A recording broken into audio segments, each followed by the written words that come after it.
Assalamualaikum warahmatullahi wabarakatuh. Selamat siang siswa ibu semuanya. Baiklah, sesuai janji ibu, pada hari ini akan dijelaskan tentang kondisi alam negara-negara di dunia. Sebelumnya kita sudah bahas tentang benua-benua yang ada di dunia. Itu yang kita pelajari hanya 5 benua. Benua terbesar, yang benua terbesar adalah Asia, kemudian Amerika, Eropa, Afrika, kemudian yang terkecil adalah Australia. Nah, jadi kelima benua tadi itu selain fisiknya yang membedakannya, di situ juga membedakan adalah budaya. Walaupun dalam satu daratan yang sama, contohnya adalah Asia dan benua Eropa ya.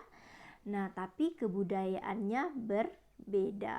Jadi jangan sampai lupa ya tentang 5 benua yang sudah kita pelajari. Baiklah, kita lanjutkan kondisi alam negara-negara di dunia. Negara pertama adalah negara Jepang. Jepang, sebelum kita ketahui batas-batas dari Jepang, kita lihat kalau Jepang ini adalah negara dengan sumber daya manusia yang sangat tinggi sekali. Bahkan kita mengimpor produk-produk dari negara ini. Nah, sebelum itu kita harus tahu dulu di mana sih letak negara Jepang itu. Kita lihat batas-batasnya, dan ini adalah letak geografis dari negara Jepang. Batasnya yang pertama dari sebagian barat kita lihat adanya Korea Utara, kemudian Korea Selatan dan Rusia. Kemudian dari sebelah utara itu ada Laut Okhotsk. Di sebelah timur ada Samudra Pasifik.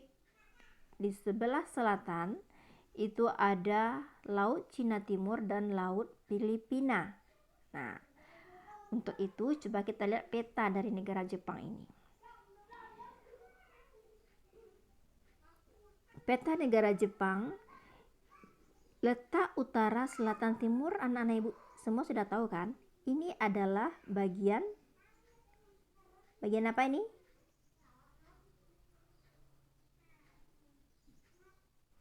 Bagian apa? Ini adalah bagian utara. Ini selatan, ini timur, ini adalah barat. Nah, tadi katanya di sebelah barat berbatasan dengan Korea Utara, ini North Korea.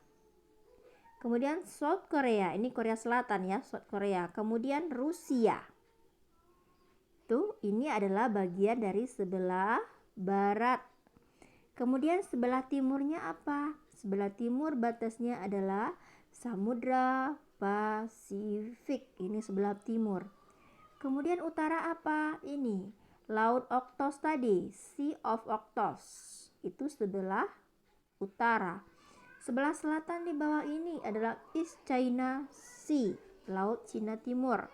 Kemudian ada lagi Laut Filipina. Ibu rasa sudah paham ya dengan melihat peta ini.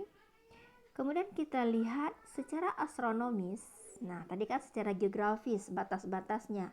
Sekarang secara astronomis, Jepang itu berada pada 30 derajat lintang utara sampai 47 derajat lintang utara ini ya. Ini letak astronomis dari Jepang. Nah, karena letak astronomis akan berpengaruh kepada, dari segi lintang ini akan berpengaruh kepada apa biasanya? Ya, berpengaruh kepada iklim. Nah, jadi iklim di Jepang itu adalah sedang, beriklim sedang. Beda dengan Indonesia, karena Indonesia dilalui oleh garis khatulistiwa, iklimnya adalah tropis. Jepang iklimnya adalah sedang. Dengan iklim sedang terdapat 4 musim. Kalau kita hanya 2 musim. Kita lihat musim yang pertama adalah musim semi. Musim semi terjadi pada bulan Maret. Buktinya muncul kuncup bunga plum. Nah, kuncup bunga plum. Nah, setelah berakhirnya bunga plum ini, muncul kuncup bunga sakura. Itu musim semi pada bulan Maret. Berakhir musim semi, kemudian masuk musim panas. Musim panas terjadi pada bulan Juni. ditandai dengan pohon-pohon hijau dan suara serangga yang ribut. Biasanya pada musim panas ini penduduk Jepang itu melakukan yang namanya libur musim panas. Biasanya mereka itu pergi ke pantai untuk menikmati masa liburnya. Kemudian habis musim panas, adanya musim gugur. Musim gugur terjadi pada bulan September. Artinya adanya daun berwarna merah, orange, dan juga kuning. Habis musim gugur, masuk musim dingin. Itu pada bulan Desember. Ditandai dengan turunnya butiran-butiran salju. Nah, kemudian kita lihat bentuk muka bumi dari negara Jepang. Jepang itu datarannya sangat kecil sekali, hanya 30% saja datarannya. Nah, itu juga di pinggir pantai, di dekat pantai, sepanjang pantai. Kemudian 70-80% itu terdiri atas pegunungan. Artinya negara Jepang pada umumnya dikelilingi oleh yang namanya pegunungan. Nah, ini dataran-datarannya. Dataran Kanto, kemudian Kinai Plain, kemudian ada Nobi atau Nagoya, Echigo, Honshu, Sendai, Honshu Timur Laut. Nah, kemudian kita lihat lagi dari segi geologisnya. Sudah dari segi geografis, astronomis, kemudian kita lihat dari segi geologis. Nah, segi geologis negara Jepang, karena tadi batas negara Jepang di sebelah timurnya berbatasan dengan Samudra Pasifik, otomatis Jepang ini terletak di sebelah barat Samudra Pasifik, terletak di tepi bagian barat Samudra Pasifik. Coba lihat petanya. Oke. Nah, daerah ini merupakan bagian dari cincin api atau Ring of Fire yang terdiri atas banyaknya gunung api. Nah, kemudian di Jepang juga sering terjadinya gempa bumi. Kira-kira kenapa Jepang sering mengalami gempa bumi? Ini alasannya. Karena Jepang terletak pada daerah perbatasan antara lempeng benua Asia dan lempeng Samudra Pasifik, sehingga Jepang sering mengalami gempa bumi. Oke. Kemudian kita lihat sumber daya mineral di Jepang itu sangat terbatas, sehingga mereka sangat bergantung dari bahan mentah impor, bahan mentah dan bahan bakar dari negara-negara lain. Nah, yang dihasilkan Jepang hanya batu bara, timah, seng, mangan, tungsten, antimoni, dan juga krom. Kemudian kita lihat flora dan juga fauna.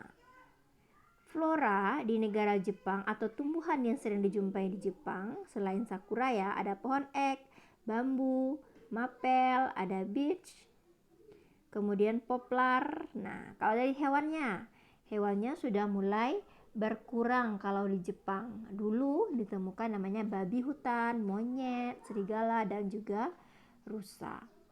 Kemudian kondisi penduduk, kita lihat kondisi penduduk dari negara Jepang itu penduduknya 126,9 juta jiwa. Cukup besar sekali.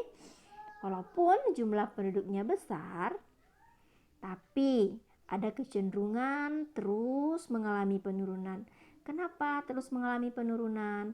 Karena angka kelahiran di Jepang relatif rendah. Kenapa angka kelahiran relatif rendah? Karena wanita-wanita Jepang mereka lebih mementingkan karir. Mereka akan menunda yang namanya pernikahan. Kalaupun mereka menikah, mereka akan membatasi jumlah anak. Karena bagi mereka anak hanya akan menghambat yang namanya karir bagi mereka. Kenapa seperti itu? Karena di Jepang biaya hidup itu sangat tinggi sekali. Kemudian, nah berbanding terbalik ya dengan penduduk usia lanjut. Kalau penduduk usia dini tadi atau angka kelahiran itu sangat rendah, kalau penduduk usia lanjut itu sangat banyak sekali atau besar. Kenapa seperti itu? Nah, karena keadaan kesehatan di Jepang lebih baik dibandingkan dengan negara lain. Kenapa? Karena SDM-nya tinggi tadi. Karena SDM-nya tinggi, otomatis mereka lebih peduli dengan kesehatan mereka. Mata pencarian mereka juga bagus. Ya. Kemudian, nah, kalau dari segi mata pencaharian ini, sebagian besar mereka bekerja di luar sektor pertanian. Sektor mana yang mereka bekerja? Pada sektor industri, sehingga pendapatan mereka juga cukup bagus. Etnik yang ada di Jepang, ada etnik Jepang yaitu 98,5%, Korea 0,5%, Cina 0,4% dan lainnya 0,6%. Agama yaitu agama Shinto. Agama Shinto yaitu 83,9%, Buddha, Kristen dan juga ada yang agama lainnya. Oke, sampai di situ selesai tentang materi negara Jepang. Ibu harap semua paham ya tentang negara Jepang ini. Nah, untuk tugasnya tolong kerjakan halaman 26. Ya, tugas halaman 26 itu sampai nomor 3 ya, halaman 26 tadi itu. Nah, sebelum mencatat, sebelum membuat latihan, tolong dicatat dulu ya materi ini supaya lebih memudahkan nanti. Oke, sampai di situ. Assalamualaikum warahmatullahi wabarakatuh.